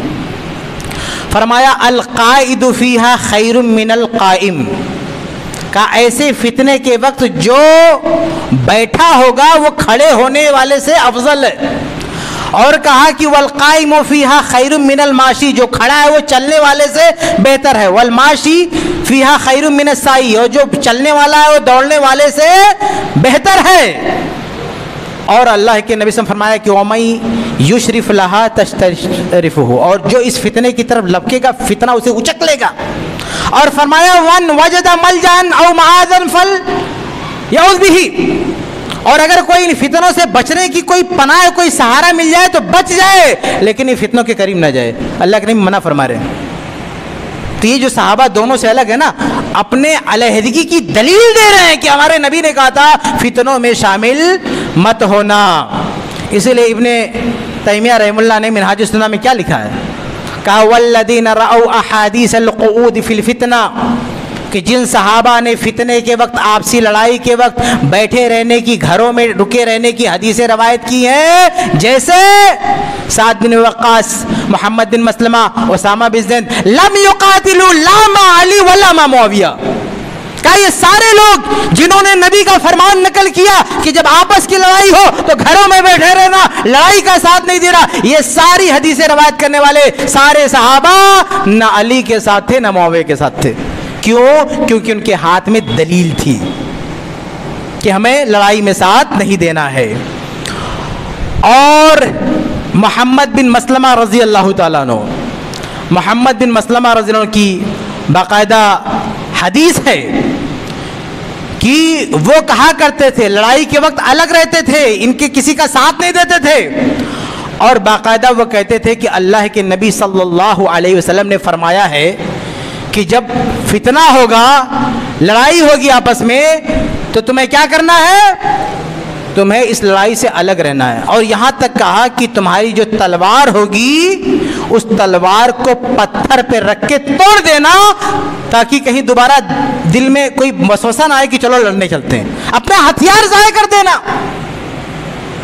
اپنی تلوار توڑ دینا۔ اگر یہ فتنے کے دور میں تم رہنا تو اپنی تلوار کس پہ رکھنا؟ پتھر پہ رکھ کے توڑ دینا۔ اور یہ بندہ کیا کہتا ہے؟ کہتا اس ٹائم پہ ہم ہوتے تو تلوار گردن میں رکھ دیتے۔ نبی کہتے ہیں کہ اس ٹائم اگر تم رہنا تو اپنی تلوار پتھر پہ رکھ کے توڑ دینا، اور یہ کہتا ہے کہ اس ٹائم پہ ہم رہتے تو ہم گردن پہ تلوار رکھ دیتے۔ بتائیے یہ کس نے کہا گردن پہ تلوار رکھنے کی بات؟ تو اس زمانے میں کہنے کا مطلب یہ ہے کہ اس وقت جو صحابہ کرام کی جو فیصلے تھے وہ 3 گروہ تھے، 2 لڑ رہے تھے آپس میں، لیکن ان کی تعداد بہت کم تھی۔ تیسرا گروہ جو کہتا تھا کہ ہم سب سے الگ تھلگ رہیں گے، ان کی تعداد سب سے زیادہ تھی، ان کے پاس دلیلیں بھی تھیں، اور یہ جو آپس میں لڑنے کے لیے آئے، ان کے پاس لڑائی کے لیے کوئی دلیل نہیں تھی، یہ اپنی زبان سے کہتے تھے ہمارے پاس دلیل نہیں ہے، یہ ہمارا اجتہاد ہے، اور یہ ڈنکے کی چوٹ پہ کہتے تھے ہمارے پاس حدیث ہے، دلیل ہے، ہم نہیں لڑیں گے۔ یہ ساری بات بتانے کے بعد کسی سے سوال کرو، کوئی ہم سے سوال کرے کہ تم اس دور میں ہوتے تو کیا کرتے، تو میرا جواب ہے میں سعد بن ابی وقاص کے ساتھ ہوتا، میں اس گروہ کے ساتھ ہوتا جو دلیل کے ساتھ کہہ رہے تھے لڑائی میں حصہ نہیں لینا، الگ رہنا، میں ان کے ساتھ دیتا، سعد بن ابی وقاص کا ساتھ دیتا۔ اور یہ معاملہ صرف لڑائی سے پہلے کا نہیں ہے، لڑائی کے بعد بھی یہ سارے صحابہ مطمئن تھے کہ ہم نے بہت اچھا کام کیا، ان کا ساتھ نہیں دیا۔ کچھ لوگ ایک جھوٹی روایت پیش کرتے ہیں کہ عبداللہ بن عمر کہتے تھے، پچھتاتے تھے کہ مجھے بڑا پچھتاوا ہو رہا ہے کہ میں نے علی کا ساتھ کیوں نہیں دیا۔ جھوٹی روایت، بکواس، من گھڑت۔ ہماری جو کتاب یزید بن معاویہ جا کے پڑھ کے دیکھیے، ہم نے اس میں ساری حقیقت بیان کی ہے۔ یہ ان کی گھڑنتو بات۔ عبداللہ بن عمر رضی اللہ عنہ نے پوری زندگی کبھی یہ نہیں کہا کہ مجھے پچھتاوا ہوا کہ میں کیوں نہیں لڑا ان کے ساتھ، یہ لوگوں کی بنائی ہوئی روایت ہے۔ یہ عبداللہ بن عمر نے کبھی نہیں، کسی بھی صحابی کو پچھتاوا نہیں ہوا، بلکہ پچھتاوا اگر ہوا کسی کو تو لڑنے والوں کو پچھتاوا ہوا، لڑائی سے دور رہنے والوں کو کبھی پچھتاوا نہیں ہوا۔ خود علی رضی اللہ تعالیٰ عنہ، ابن عساکر وغیرہ کی روایت ہے، مصنف ابن ابی شیبہ، بہت ساری کتب حدیث میں روایت ہے کہ جب لڑائی میں انہوں نے لاشیں دیکھی تو کہا کہ کاش اس سے پہلے میں دنیا سے چلا گیا ہوتا۔ علی رضی اللہ تعالیٰ عنہ جو ایک فریق ہے وہ اس لڑائی پہ خوش نہیں ہے، وہ اس لڑائی پہ خوش نہیں ہے۔ ان کے بیٹے جب حسن نے سنا کہ ابا یہ بول رہے ہیں تو کہا ابا اس لیے تو میں منع کر رہا تھا نا کہ یہ سب نہیں کرنا چاہیے۔ ہاں، ان صحابہ کرام کو کوئی پچھتاوا نہیں ہوا جنہوں نے لڑائی میں حصہ نہیں لیا، لیکن جو لڑائی میں حصہ لیے انہیں پچھتاوا ہوا۔ اس لیے میرے بھائیوں، صحابہ کرام میں اگر کچھ اختلاف ہوا تو کس نوعیت کا ہے اسے سمجھو۔ وہ عقیدے کا اختلاف نہیں، وہ سیاسی اختلاف تھا، اور وہ اختلاف بھی بہت کم لوگوں کے بیچ میں تھا، اور وہ اختلاف ختم بھی ہو گیا۔ اہم بات یہ ہے کہ وہ اختلاف ختم بھی ہو گیا۔ حسن رضی اللہ تعالیٰ عنہ کا دور آیا تو حسن رضی اللہ تعالیٰ عنہ نے وہ خلافت، وہ حکومت معاویہ کے حوالے کر دی اور سارے مسلمان متحد ہو گئے۔ بھائی اختلاف آیا تھا، کچھ دیر تک تھا، پھر ختم ہو گیا، اب اسے دوبارہ کریدنے کی کیا ضرورت ہے؟ بھئی آج اگر دو بھائی آپس میں لڑ جائیں 2 دن کے لیے، بعد میں صلح ہو جائے، دونوں مل جائیں، اب وہ کتنا آدمی بیوقوف ہوگا جو اس لڑائی کو دوبارہ کرے دے؟ ہاں بھئی تھوڑی دیر کے لیے اختلاف تھا، ختم ہو گیا، انہی لوگوں نے ختم کیا۔ بلکہ ختم کرنے میں سب سے پہلا، سب سے بڑا ہاتھ کس کا تھا ختم کرنے میں؟ اہل البیت کا تھا۔ علی اور فاطمہ رضی اللہ عنہما کے سب سے بڑے بیٹے حسن رضی اللہ تعالیٰ عنہ نے عظیم الشان قربانی پیش کر کے اختلاف کو ختم کیا۔ اس آدمی کو چلو پر پانی میں ڈوب کے مر جانا چاہیے جو اہل بیت کا نام لے اور اس اختلاف کو کرے دے۔ اہل بیت نے جس قربانی سے اختلاف کو ختم کیا، ایسے بدبخت لوگ اس اختلاف کو کرے دے۔ بلکہ ہمارے بیچ میں ایسے بہت سارے لوگ ہیں، کیا کہتے ہیں؟ امت مسلمہ کا بڑا درد رکھتے ہیں، کہتے ہیں سارے مسلمانوں کو اپنے آپسی اختلافات بھلا دینا چاہیے۔ یہ جو خلافت الملوکیت نامی کتاب ہے، اس کے ماننے والے کیا کہتے ہیں؟ کہتے ہیں بھائی کوئی جو ہے قبروں کو سجدہ کر رہا ہے، کوئی بدعت کر رہا ہے، کوئی ایسا کر رہا ہے، سب کو اپنا اپنا کرنے دو، اس وقت امت بڑی مشکل حال میں ہے، سب آ جاؤ ایک پلیٹ فارم پہ جمع ہو جاؤ۔ کہتے کہ نہیں کہتے یہ لوگ؟ یہ گلی گلی محلے محلے دوڑ کے یہی کہتے اب جبکہ اختلاف کیسا ہے ان کا؟ یہ اختلاف شرک کا ہے، شرک اور توحید کا ہے، یہ اختلاف بدعت اور سنت کا ہے، بہت خطرناک اختلاف ہے اس وقت امت میں۔ شرک اور بدعت کا اختلاف، شرک اور توحید کا اختلاف، بدعت اور سنت کا اختلاف۔ صحابہ کے دور میں تو ایسا اختلاف نہیں تھا، وہ تو معمولی اختلاف تھا۔ لیکن آج جو اختلاف ہے شرک اور بدعت کا، کفر اور ایمان کا، سنت اور بدعت کا، اور ایک ہمارے بیچ میں جماعت ہے جو کہتے ہیں نہیں ان اختلافات کو بھلا دو، ایک پلیٹ فارم پہ اکٹھا ہو جاؤ۔ تو جب یہ لوگ ایک پلیٹ فارم پہ اکٹھا کرتے ہیں تو اس کے بعد کیا بولتے ہیں پتہ؟ وہ آپ کے ہاتھ میں تحفہ دیں گے، خلافت الملوکیت، لو پڑھو اس کو۔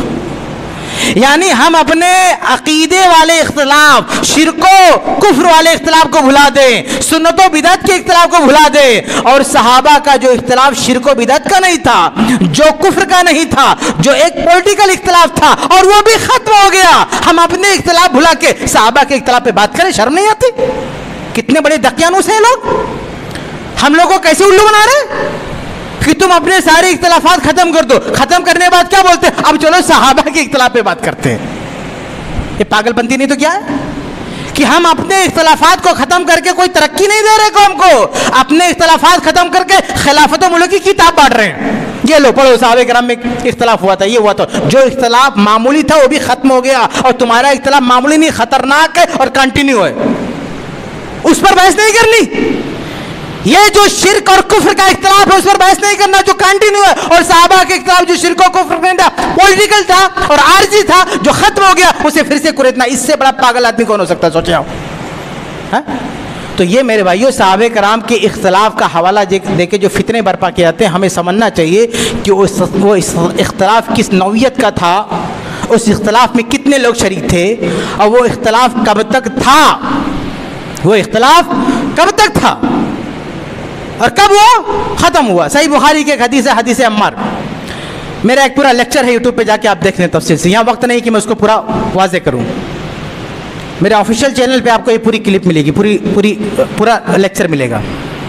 اس کو پڑھ کے کہتے ہیں کہ اس میں یہ ہے کہ عمار رضی اللہ تعالیٰ عنہ کو باغی گروہ قتل کرے گا، اور باغی گروہ سے مراد معاویہ رضی اللہ عنہ گروہ ہے، سراسر جھوٹ ہے۔ کہاں سے بخاری میں لکھا ہوا ہے؟ صحیح بخاری میں کدھر لکھا ہوا ہے کہ معاویہ رضی اللہ عنہ کا گروہ ہے باغی گروہ؟ اور امام بخاری رحمہ اللہ نے وہ حدیث کیوں ذکر کیا؟ یہ کون قتل کرے گا، کون باغی ہوگا، اس کے بتانے کے لیے کہتے امام بخاری نے ذکر کیا۔ ارے امام بخاری نے باپ باندھا ہے کیا کہ جب مسجد بنے تو اینٹیں دھونا چاہیے؟ امام بخاری نے یہ بتانے کے لیے وہ حدیث ذکر کی ہے کہ جب مسجد کی تعمیر میں حصہ لینا چاہیے، کیونکہ اللہ کے نبی جب مسجد بنا رہے تھے لوگ ایک ایک اینٹ لے جا رہے تھے، عمار دو دو اینٹ لے کے جا رہے تھے، تو امام بخاری نے یہ بتانے کے لیے حدیث ذکر کی ہے کہ تم بھی جب مسجد کی تعمیر ہو تو حصہ لو۔ اور آج کا نوجوان اس حدیث کو پڑھتا ہے، مسجد کی اینٹ نہیں اٹھاتا ہے، وہ اینٹ اٹھا کے صحابہ کرام پہ پھینکتا ہے۔ آپ سوچیں کیسی الٹی کھوپڑی ہے، کہتا ہے صحیح بخاری میں دیا۔ ارے صحیح بخاری میں امام بخاری نے کہا کو حدیث ذکر کی؟ صحابہ کرام کا جھگڑا بجانے کے لیے نہیں، مسجد تعمیر کرنے کے لیے حدیث ذکر کی ہے، مسجد کی تعمیر کی فضیلت بتانے کے لیے کہ عمار رضی اللہ تعالیٰ عنہ مسجد کی تعمیر میں دو دو اینٹ دھو رہے تھے۔ اگر تجھے عمار سے سچی محبت ہے رضی اللہ عنہ تو مسجد کی تعمیر کر، اس میں حصہ لے۔ اور وہ بندہ اس پہ فوکس کر رہا ہے کہ باغی گروہ قتل کرے گا، اور باغی گروہ کو اپنے من سے بنا دے رہا ہے معاویہ کے گروہ۔ کیسے بھائی معاویہ کے گروہ ہے؟ وہ کہتے اس لیے کیونکہ جنگ صفین میں عمار رضی اللہ عنہ شہید ہوئے تھے اور مخالف گروہ معاویہ کا تھا۔ اب ان سے کوئی پوچھے کہ جنگ جمل میں طلحہ رضی اللہ تعالیٰ عنہ شہید ہوئے تھے، اور یہی لوگ کہتے ہیں کہ ان کو مارنے والا مروان تھا، جبکہ طلحہ مروان دونوں کس طرف ہیں؟ اما عائشہ کی طرف ہیں، ایک ہی طرف ہے دونوں، اور یہی لوگ چلاتے ہیں کہ طلحہ کو مارنے والے کون؟ مروان، دونوں ایک ہی طرف ہے۔ اگر جنگ جمل میں ایسا ہو سکتا ہے تمہارے کہنے کے مطابق، تو جنگ صفین میں ایسا نہیں ہو سکتا ہے کہ ایک ہی پارٹی کے آدمی نے ایک اپنے آدمی کو مار دیا؟ یہاں نہیں ہو سکتا۔ ایک روایت ہے کہ جو ہے معاویہ رضی اللہ تعالیٰ کے گروہ میں علی رضی اللہ عنہ کے گروہ کے ایک شخص نے جا کے ایک آدمی کو پٹکا، جب وہ مرنے لگا کہ نہیں میں تو آپ کا آدمی ہوں، میں تو ادھر گھسا آیا تھا، مجھے مت مارو۔ اس طرح کی بدماش لوگ وہاں صفوں میں گھسے ہوئے تھے، فتنہ برپا کر رہے تھے۔ تو کہنے کا مطلب یہ کہ باغی گروہ سے معاویہ رضی اللہ عنہ کا گروہ نہیں مراد ہے، باغی گروہ سے وہ گروہ، معاویہ رضی اللہ عنہ نے کون سی بغاوت کی؟ کبھی کوئی بغاوت نہیں کیا۔ بغاوت تو ان لوگوں نے کیا تھا جن لوگوں نے عثمان بن عفان رضی اللہ عنہ کو قتل کیا تھا، شہید کیا تھا، یہ بغاوت ہے۔ خلیفہ کا تختہ پلٹنے کی کوشش کیا، ان کو جان سے مار دیا، یہ بغاوت ہے۔ معاویہ رضی اللہ عنہ نے کس کو مارا یا کس خلیفہ کے خلاف بغاوت کی؟ کوئی بغاوت نہیں۔ انہوں نے کہا کہ عثمان جو ہمارے خلیفہ تھے ان کو قتل کیا گیا، پہلے یہ مسئلہ حل کرو پھر خلافت کی بات کرنا، یہ ان کا کہنا تھا۔ وہ یہ کہاں کہہ رہے تھے کہ علی رضی اللہ عنہ کو میں خلیفہ نہیں مانتا، وہ بولتے ہیں میں سب سے پہلے ماننے کے لیے تیار ہوں، لیکن پہلے یہ مسئلہ حل کرو، پہلے ان کا بدلہ لو، کیونکہ کسی عام آدمی کو نہیں مارا ہے، خلیفہ کو مارا ان لوگوں نے، اس لیے یہ قاتلوں کو پہلے سزا دو، اس کے بعد ہم خلافت کی بات کریں گے۔ اور اور آپ دیکھیں کہ بیعت میں معاویہ رضی اللہ تعالیٰ عنہ نے بیعت کے لیے رضامندی ظاہر کی. تاریخ ابن سکر کی صحیح روایت ہے. یہ بھی کہا کہ علی مجھ سے بہتر ہے, مجھے کوئی مسئلہ نہیں ہے, میں ان سے بیعت کر لیتا ہوں, لیکن پہلے یہ مسئلہ حل کیا جائے. اور آپ دیکھیں کہ اللہ کے نبی کی حدیث کیا ہے, صحیح مسند احمد کی حدیث ہے, بہت ساری حدیث ہے. اللہ کے نبی نے کہا کہ اے عثمان, اللہ تمہیں ایک قمیص پہنائے گا.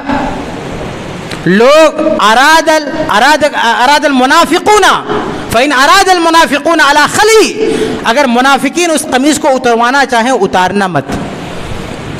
کیا کہا؟ یعنی جو اللہ تمہیں خلافت دے گا, یہ خلافت دینا نہیں کسی کو.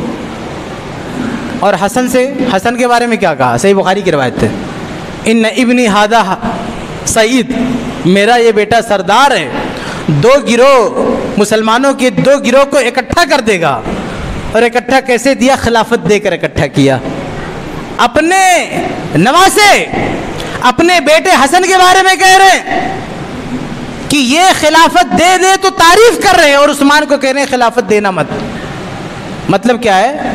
اس لیے نہیں دینا کہ وہاں خلافت لینے والے باغی تھے, یہاں خلافت لینے والے باغی نہیں تھے.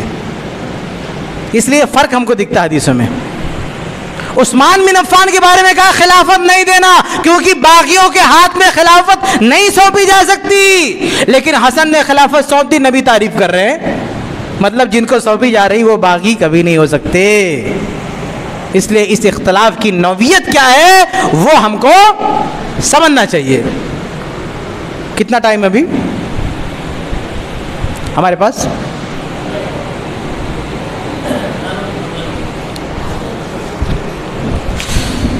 چلیے آگے بڑھتے ہیں. کچھ اور باتیں میں آپ کے سامنے رکھ دوں. میں یہ بتا رہا تھا کہ یہ اختلاف کی جو ہے نوعیت کیا ہے. ایک اور چیز میرے بھائیوں, ایک اور چیز میں آپ کو بتاتا ہوں. جب بات چل رہی کہ صحابہ کرام کی اختلاف کی نوعیت کیا تھی, ابھی کچھ لوگ کیا کہتے ہیں, ابھی ایک شخص ہے نا علی مرزا, جو صحابہ کرام کے بارے میں طرح طرح کی خرافات بکتا ہے. کچھ لوگوں نے مجھ سے آ کے لائیو پوچھا, وہ کلپ موجود ہوگی آپ دیکھ سکتے ہیں. اسی کا ایک بندہ آ کے پوچھتا ہے, کہتا ہے کہ آپ علی مرزا کے خلاف کیوں بات کرتے ہیں جبکہ وہ توحید کی بات کرتا ہے.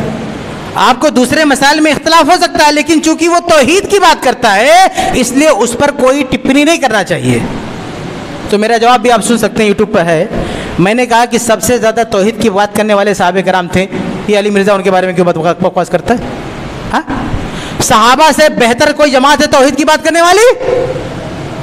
اور صحابہ کے بعد بنو امیہ سب سے بہترین حکمراں ہیں جنہوں نے اپنی حکومت میں نہ کوئی مزار بننے دیا, نہ کوئی دین کے نام پہ دھندا شروع کرنے دیا, نہ کوئی بدعت ایجاد ہونے دیا. یہ پکے اہل توحید, یہ بنو امیہ کو دن رات گالی دیتا ہے.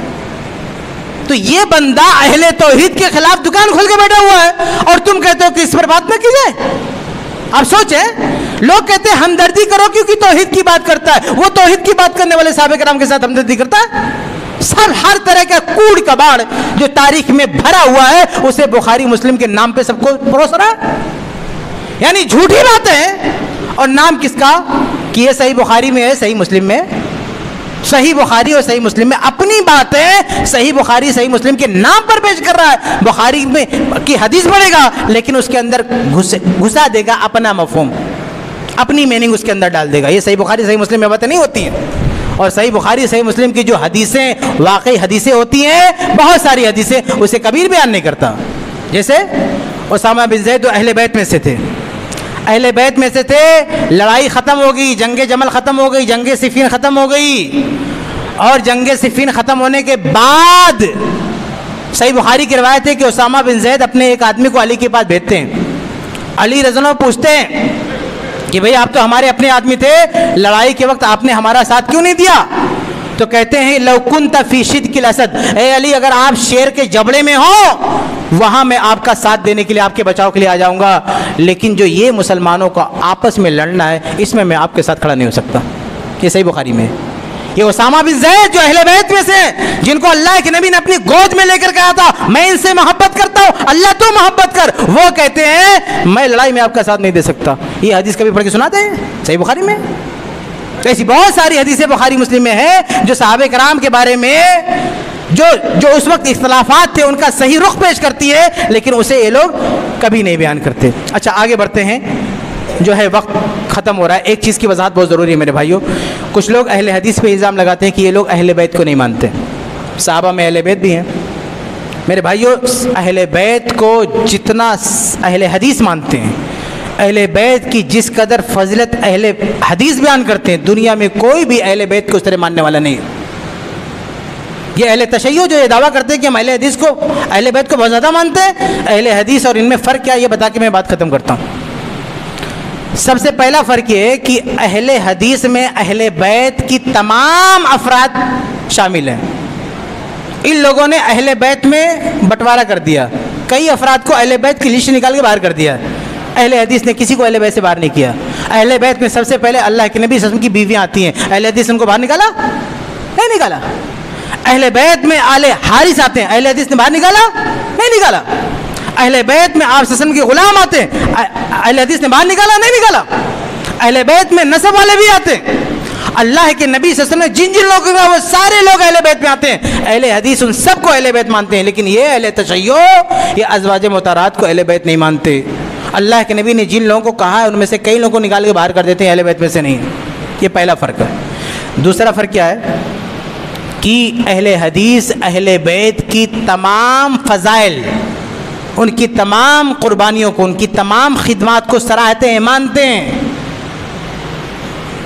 اور یہ لوگ جن اہل بیت کو مانتے بھی ہیں ان میں بھی، یعنی جن اہل بیت کو اپنے لسٹ میں رکھا ہے ان میں بھی صرف ان کا نام لیتے ہیں جن کا تعلق کسی لڑائی سے جڑا ہوا ہے، اور وہ بھی آپس کی لڑائی سے جڑا ہوا ہے۔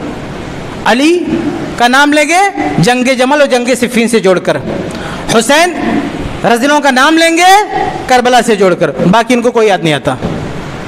لیکن اہل الحدیث تمام اہل بیت کا ذکر کریں گے۔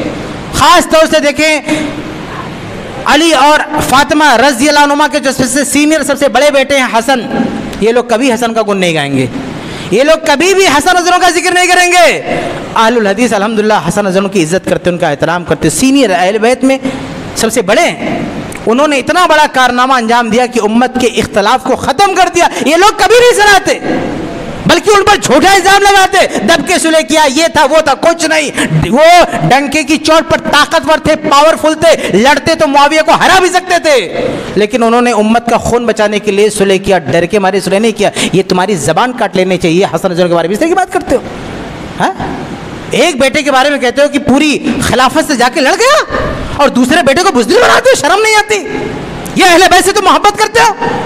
یہ اہل بیت سے محبت ہے کہ چھوٹے بیٹے کے بارے میں تم دنیا کو یہ بتاؤ کہ لڑ گیا پوری حکومت سے، جان دے دیا، جھکا نہیں، اور بڑا بیٹا جھک گیا؟